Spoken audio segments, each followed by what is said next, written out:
Salut mesdames et messieurs, nous sommes très heureux de vous retrouver dans le cadre de cet entretien. C'est programme qui est un programme du groupe de communication de l'agence de communication King Jones Télévision qui est diffusé sur deux chaînes de la place d'Esco Télévision et Canal K. Elle est honorée cette émission par rapport à l'invité qu'elle reçoit ce soir. Il s'agit de Maître Dolly Gatumba, qui est un habitué de cette émission. Nous le recevons régulièrement dans les cadres justement de l'unité de veille citoyenne, structure dans laquelle il est le point focal à Matadi, cette structure qui veille sur plusieurs questions de la vie en communauté, mais essentiellement l'autonomie, l'effectivité de l'autonomie en fait des entités territoriales décentralisées. Il y a plusieurs questions auxquelles ils cherchent des réponses effectives. Il s'agit notamment de la gestion justement de ressources de ces ETD. Est-ce que c'est effectif? Il aura le temps de nous donner tous les détails là-dessus lui-même au cours de ces échanges que nous allons avoir avec lui, comme je l'ai dit, dans le cadre de cette émission Entretien. Bonjour, Maître Dolly. Bonjour, Tata Daniel. Je rappelle que vous êtes le point focal de l'UVC, qui est l'unité de veille citoyenne de Matadi, c'est cela? Oui, l'UVC est une des structures de l'ONG Ligue des électeurs, qui est une ONG de développement démocratique par la défense des droits de l'homme et la promotion de la culture électorale. L'ONG est basée à Kinshasa. Je suis le point focal au niveau du Congo central, mais l'ONG, pour bien suivre ou sinon accompagner la population à la surveillance des politiques publiques et de la mise en œuvre de la décentralisation, a créé cette structure qui s'appelle Unité de veille citoyenne, contenant 10 membres qui proviennent de toutes les 3 communes de la ville de Matadi. Et donc voilà un peu de mots ce que veut dire IVC. Merci pour ces précisions, ô combien importantes. Maître Dolly, il sera question justement des activités menées par votre structure, l'unité de veille citoyenne de Matadi pendant le 3e trimestre. Il s'agit là du mois d'août, septembre et octobre. Mais avant d'y arriver, c'est le sujet principal que nous allons aborder. Et en 2 langues, je le rappelle à vous tous, amis auditeurs qui nous suivez. Mais entre-temps, nous aimerions d'abord rappeler en fait l'autonomie que vous recherchez, pour laquelle vous voudriez avoir des assurances dans le domaine des entités territoriales décentralisées. C'est sur quel aspect exactement? En fait, la décentralisation, la Constitution a prévu que la forme de l'État, c'est un État unitaire décentralisé. Et donc, le mode de gestion plutôt, c'est en fait cette répartition qui a été faite, le mode de gestion des affaires publiques, c'est la décentralisation, ce qui revient à dire que l'on a en quelque sorte réparti les charges par entité, de sorte que les compétences aussi par entité, de sorte que les gouvernés se rapprochent des gouvernants. Et nous, au niveau de l'IVC, puisqu'il s'agit d'une question du développement et que la décentralisation a déjà été lancée par la Constitution, nous sommes en train de veiller à ce que cette décentralisation soit effective, de sorte que le développement arrive vraiment.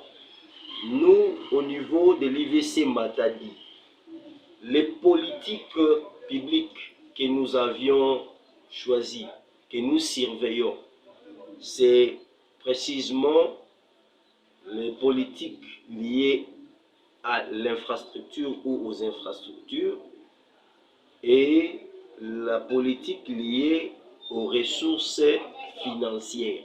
Parce que parmi les avantages que nous donne la décentralisation, il y a entre autres la redevabilité de dirigeants. Or, on ne peut pas demander des comptes à quelqu'un quand on ne lui a pas donné les moyens, les ressources nécessaires pour faire son travail. Donc voilà. Merci beaucoup, Maître Dolly, pour ces résumés importants. Parlons à présent des activités. C'est le sujet principal que nous abordons cet après-midi. Les activités que vous avez menées dans le cadre de votre unité de veille citoyenne en ce troisième trimestre. Voilà, nous avons eu des réunions, mais nous ne parlerons pas de nos réunions parce que c'était des rencontres où nous étions en train de traiter, entre autres, les différentes données qui ont été recueillies sur terrain, parce que notre travail est essentiellement un travail de terrain. Surveiller les politiques publiques, c'est-à-dire la manière dont la décentralisation est en train d'être appliquée sur terrain, nécessite à ce que nous soyons sur terrain et non pas au bureau. Donc voilà, nous étions sur terrain, nous avons recueilli des données et nous devrions de temps à autre nous retrouver pour essayer de discuter et évaluer. Donc nous avions eu des réunions, d'une part, mais de l'autre, il a été question de rencontrer, parmi les activités, c'était donc ça, rencontrer les différentes parties prenantes, faire des rencontres avec les différentes parties prenantes. Et qui est partie prenante ici, dont nous parlons, c'est entre autres la population, les autres structures de la société civile, les autorités politico-administratives. Tous ces mondes-là constituent ce que nous appelons les parties prenantes parce qu'ils jouent chacun un rôle dans la mise en œuvre de la décentralisation. Donc nous les avons rencontrés parmi les grandes activités et il y a des constats qui ont été faits. Donc d'abord la rencontre. S'agissant de constats, parce que nous n'aimerions pas, nous n'allons pas rentrer dans le secret de vos réunions. Ce qui nous intéresse ici, ce sont les descentes sur terrain. Vous dites que vous avez rencontré différentes parties prenantes. En résumé, c'est quoi l'essentiel de ce qui se révèle, de ce qui se dégage de ces différentes rencontres? C'est quoi les constats globaux, s'il faut ainsi le dire?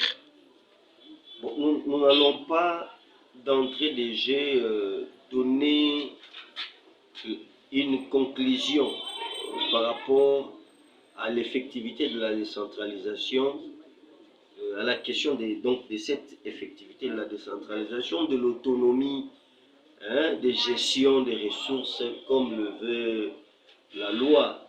Mais à travers ce que nous allons vous rapporter, la population saura dire, ou disons tous les téléspectateurs auront à apprécier et dire si la décentralisation est effective ou elle ne l'est pas. Mais selon votre constat est-il satisfaisant, oui ou non? À notre niveau, nous nous réservons de le faire.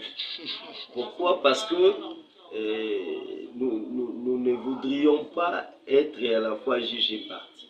Nous avons été vous laissez à la population le soin. Nous laissons à la population, aux téléspectateurs donc le soin de dire si la décentralisation s'applique effectivement, si les animateurs des entités territoriales décentralisées jouissent de leurs compétences ou de l'autonomie de gestion de leurs ressources. Nous avons été, prenons par exemple, nous sommes descendus au quartier Salongo. Au quartier Salongo, nous avons été reçus par le chef de quartier. C'est une dame qui nous a reçus très gentiment et qui nous a en fait le portrait de la situation de ces quartiers. Déjà, le quartier Salongo compte 30 686 personnes. Vous avez 30 686 personnes. Il y a 2900 et quelques maisons d'habitation. Donc vous imaginez, Salongo c'est dans la commune de Matadi, mais déjà à notre arrivée il y avait un problème. Le problème c'est que les chaises déjà posaient problème. Un problème déjà au niveau des fournitures de bureaux pour le fonctionnement. Déjà la chaise posait problème. Si on vous dit que ces bureaux-là n'ont pas de chaises, vous n'allez pas croire que les chaises qui sont là, c'est le chef de bureau qui a ramené. Ce qui signifie qu'ils n'ont pas les moyens. Ils ont reçu de la commune. Ils ont reçu de la commune, je parle de ces quartiers Salongo, à 4 reprises, soit 2 fois 30 000, 2 fois 50 000, depuis que cette année a commencé. Cet argent, c'est pour le fonctionnement, mais aussi pour parer à toutes les autres éventualités en tant qu'autorité du quartier. Je me dis, face à la population que nous venons de présenter de 30 686 habitants et de ce nombre d'habitations, nous ne parlons pas déjà là des problèmes qu'il y a. Vous savez qu'en Kikongo, il y a un adage qui dit plus il y a des gens, plus il y a des problèmes, plus il y a des bêtises. Merci beaucoup, Maître Doli. En Kikongo, le moment venu, nous allons les répondre. C'est exactement ce qui arrive parce que nous allons basculer en Kikongo. Nous l'avons annoncé d'entre le jeu de cette émission, mesdames et messieurs, que le Kikongo nous intéresserait aussi, d'autant plus que ça nous permet d'atteindre un plus grand nombre de la population à laquelle s'adresse essentiellement cette émission.